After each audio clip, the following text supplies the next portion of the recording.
చెప్పండి, అంటే మనకి ఇప్పుడు హర్యానా రైల్వే టీం ఇద్దరికి కూడా ఆల్మోస్ట్ నిక్ ఆఫ్ ద మూమెంట్లోని హర్యానా టీం అనేది విన్ అయింది. సో ఆ మ్యాచ్ కోసం మీ అభిప్రాయం? ఈరోజు ఏదైతే మనం ఫైనల్స్ విట్నెస్ చేసామో it was a nail biting game.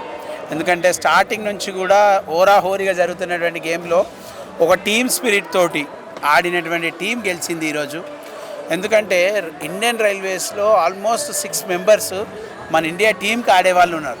అయినా కూడా ఈరోజు హర్యానా ఎందుకు గెలవగలిగింది అని అంటే ఒక టీమ్ స్పిరిట్, ఒక కాన్సన్ట్రేటెడ్ తోటి వాళ్ళు చూపించినటువంటి గేమ్ వల్లనే ఈరోజు వాళ్ళు విన్నర్స్గా నిలిచారు.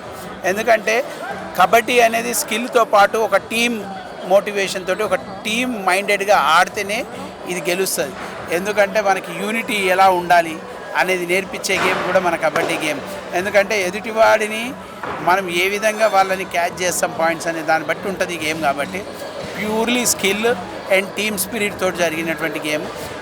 మనకి ఈరోజు 72వ సీనియర్ ఉమెన్ కబడ్డీ ఛాంపియన్షిప్ ఏదైతే గచ్చిబౌలి ఇండోర్ స్టేడియంలో జరిగిందో 4 డేస్గా మనకి 48 మ్యాచెస్ జరిగినాయి.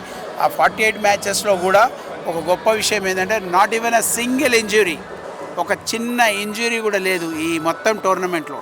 ఇది చాలా ఇది ఏంటంటే ఆర్గనైజింగ్ కమిటీకి పూర్తిగా ఇది క్రెడిట్ పోవాలి. ఎందుకంటే ఏ చిన్న పొరపాటు కూడా చేయకుండా గ్రౌండ్ కమిటీ కానివ్వండి, ఎక్కడ కూడా మనము చిన్న పొరపాటు చేయకుండా అన్ని కమిటీస్ తోటి సిస్టమేటిక్గా మనం ఈ యొక్క టోర్నమెంట్ నిర్వహించుకోవడం జరిగింది. దాంట్లో భాగంగానే మనం ఈరోజు ఈ రిజల్ట్ చూసాము. ఇప్పుడు నుంచి ఎవరైనా కానీ దీనికంటే బెటర్గా చేయాలనుకొని చూడాలి, కానీ దీనికంటే ఇంకా కిందికి పోదు. కాబట్టి రాబోయే రోజుల్లో ఉమెన్ కబడ్డీ అనేది చాలా బ్రహ్మాండంగా జరుగుతుంది.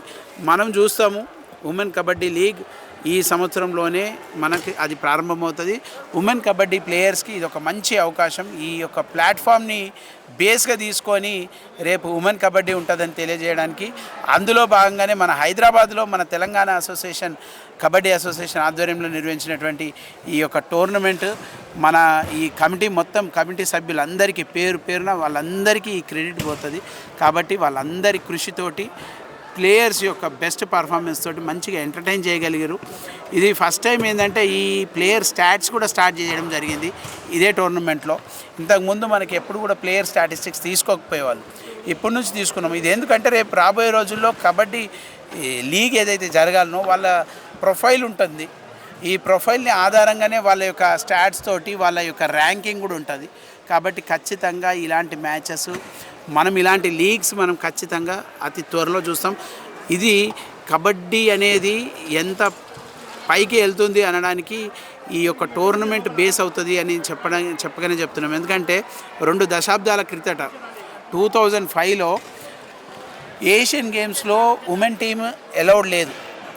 ఎవరైనా చేస్తేనే ఎవరికైనా రావాలి అని అంటే అప్పుడు కాసాని జ్ఞానేశ్వర్ ముదిరాజ్ గారు 2005లో మొత్తం 18 కంట్రీస్ని పిలిపించి వాళ్ళకి ఆ రోజు 15 రోజులు 18 రోజులు నిర్వహించినటువంటి ఆ టోర్నమెంట్ నా భూతోన భవిష్యత్. అది జరిగిన తర్వాతనే women kabaddi teams all over across Asia అది అందులో ఇంప్లీట్ చేయడం జరిగింది. అప్పటి నుంచే మన వాళ్ళకి ఒక ఉమెన్స్కి కూడా అవకాశం వస్తుంది, మన ఇండియాకి ఒక గోల్డ్ వస్తుంది అనడానికి ఆ టోర్నమెంట్ అది హైదరాబాదే. ఈరోజు కూడా ఇదే హైదరాబాద్లో మనం మళ్ళీ ఒక ట్రెండ్ సెట్ చేసాం. దీన్ని ఇంకా పైకి చేయాల్సింది, ఇంకా అద్భుతంగా చేపించి ఇంటర్నేషనల్ స్టాండర్డ్స్కి ఎక్కడ కూడా తీసుకోకుండా ఒక ఈవెంట్ మేనేజ్మెంట్ ఏదైతే మనం ప్లాన్ చేస్తామో ఒక కార్పొరేట్ స్ట్రక్చర్లో ఈ యొక్క ఈవెంట్ జరిగింది. దానికి సహకరించినటువంటి ప్రతి ఒక్కరికి స్పోర్ట్స్ అథారిటీ ఆఫ్ తెలంగాణ కానివ్వండి, గవర్నమెంట్ ఆఫ్ తెలంగాణ కానివ్వండి, association, district associations, amateur kabaddi federation of India అందరి సంయుక్తమైనటువంటి భాగ్యస్వామ్యంతో ఈ యొక్క ఛాంపియన్షిప్ని నిర్వహించారు. అండ్ అదేవిధంగా ప్రభుత్వం తరఫు నుంచి మంత్రులను కూడా ఆహ్వానించడం జరిగింది. సో వారి నుంచి మీకు ఏమైనా హామీలు రావడం, అంటే ఉమెన్ కబడ్డీని ఇంకా ముందుకు తీసుకెళ్ళడానికి ఏమైనా హామీలు? ఈరోజు వాళ్ళు చూసినటువంటి మ్యాచ్ వాళ్ళు బాగా ఎంజాయ్ చేశారు. వాళ్ళు గవర్నమెంట్లో ఉన్నారు కాబట్టి గవర్నమెంట్ ప్రోత్సాహంతో ఏదైనా జరుగుతుంది. ఖచ్చితంగా గవర్నమెంట్ మాకు నమ్మకం ఉంది.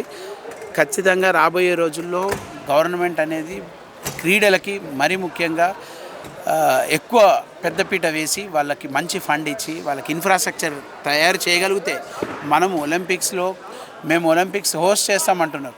ఇన్ఫ్రాస్ట్రక్చర్ రావాలి, దానికి తోడుగా మనకి క్రీడాకారులు అథ్లెట్స్ తయారవ్వాలి కాబట్టి వాళ్ళు ఎక్కువ బడ్జెట్ ఎలొకేషన్స్ చేసి స్పోర్ట్స్ని ఎంకరేజ్ చేస్తే తప్ప మనకి ఇలాంటి అవకాశం ఉండదు. మనకి ఇప్పుడు ప్రస్తుతం ఉన్నటువంటి 2% రిజర్వేషన్ ఏదైతే ఉందో అది 5% చేయాలి. స్పోర్ట్స్ పాలసీలో కూడా చేసినటువంటి ఆ యొక్క రిజర్వేషన్ని కూడా మనం ఇంకొంచెం పెంచమని మేము రిప్రజెంటేషన్ ద్వారా మా అసోసియేషన్తో పాటు డిఫరెంట్ గేమ్స్ ఉన్నటువంటి అసోసియేషన్స్ కూడా అందరూ కూడా కోరుతున్నారు. ఇది రావడం వల్ల అప్పుడు ఏంటంటే ఎక్కువ మందికి ఎంప్లాయ్మెంట్ ఆపర్చునిటీస్ వస్తాయని వాళ్ళు కొద్దిగా అట్రాక్ట్ అవుతారు, కొద్దిగా ఆడి మన ఇండియాని ఇంటర్నేషనల్ స్టాండర్డ్లో పెట్టడం జరుగుతుంది. అండ్ మన తెలంగాణ కబడ్డీ టీంని ఇంకా మళ్ళీ నేషనల్ లెవెల్స్ దాకా తీసుకురావడానికి ఏమైనా ప్రయత్నాలు చేయడం జరుగుతుంది. ఎందుకంటే Rome is not built in one day అన్నట్టు వీఆర్ ఇంప్రూవింగ్. ఒకప్పుడు మంచి క్రీడాకారులు ఉండేవాళ్ళు,